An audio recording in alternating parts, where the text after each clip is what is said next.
Jujur aja, pas disuruh nulis resensi ini, saya sempat bengong lama banget. Melihat ke arah langit, rasanya otak lagi penuh. Mungkin karena saya lagi sering-seringnya ikut lomba, tanpa ada jeda istirahat yang cukup. Tapi pas saya buka lagi, buku berjuta rasanya, karya Terelie ini, ada perasaan aneh yang muncul. Tapi buku ini punya cara sendiri yang bikin saya berhenti sejenak dari kesibukan rutinitas. Jadi, ya sudahlah, mari kita bedah buku yang isinya memang benar-benar punya berjuta rasanya.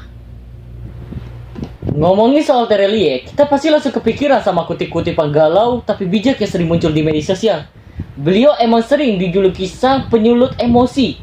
Nah, buku berjuta rasanya ini sebenarnya bukan barang baru banget, tapi cover baru lewat penerbit Sabak Grip Nusantara. Ngomongin soal Terelie, kita pasti langsung kepikiran sama kutipan-kutipan galau tapi bijak yang sering muncul di media sosial. Beliau emang sering dijuluki sebagai sang penyulut emosi. Nah, buku berjuta rasanya ini sebenarnya bukan barang yang baru banget, tapi belakangan ini hadir lagi dengan wajah baru lewat penerbit Sabak Grip Nusantara. Saya milih buat meresensi buku ini karena formatnya yang kumpulan cerpen, bukan satu novel panjang yang bikin pusing. Jadi, rasanya lebih pas buat dibaca di sela-sela waktu istirahat yang sempit. Isinya memotret hal-hal sederhana yang mungkin pernah kita alamin. Mulai dari jatuh cinta yang malu-malu, sampai rasa kehilangan yang bikin sesek. Buku ini isinya ada 15 cerpen pendek yang temanya macam-macam. Tapi benang merahnya masih tetap sama, yaitu soal rasa. Salah satu cerita yang paling nempel di kepala saya itu judulnya tentang subjudul bernama Berjuta Rasa, sesuai dengan yang ada di cover buku Terelie ini. Menceritakan kisah si Joni, digambarkan sebagai mahasiswa tingkat akhir yang lagi pusing-pusingnya ngadepin ujian skripsi. Nah, di bagian ini saya benar-benar ngerasa merinding. Terelie pinter banget ngegambarin perasaan overthinking si Joni yang merasa sendirian di dunia ini. Pas Joni keluar dari ruang ujian, bukannya dapat pelukan atau selamat, dia malah cuma duduk sendirian di pinggir air mancur dengan perasaan yang hancur. Selain kisah Joni, ada juga 14 cerita lain yang gak kalah unik. Ada soal rasa yang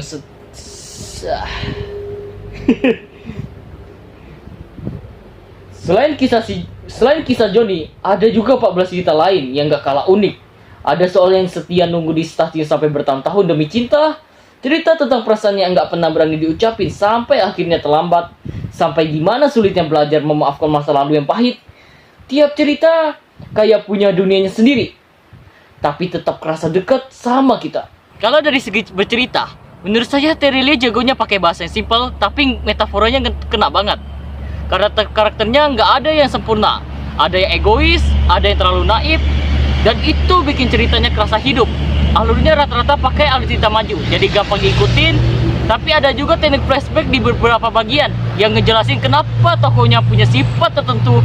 Buat pembaca remaja, gaya bahasanya bakal kerasa kayak lagi dapat wejangan dari kakak sendiri.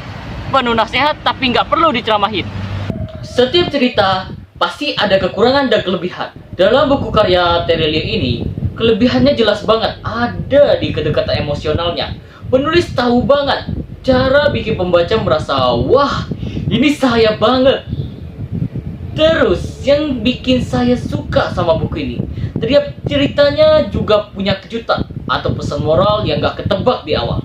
Desain cover cetakan terbarunya juga jauh lebih elegan dan minimalis dibanding cetakan yang lama.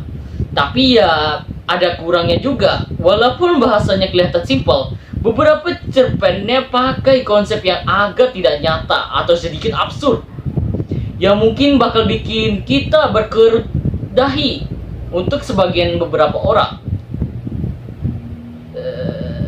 Buat pembaca yang lebih suka cerita yang alurnya lurus aja dan happy ending yang jelas, buku ini mungkin bakal bikin kalian sedikit kecewa. Karena cerita ini memiliki beberapa bagian yang menggantung dalam akhir cerita. kita dipaksa buat mikir dan menafsirkan sendiri apa yang sebenarnya terjadi di akhir.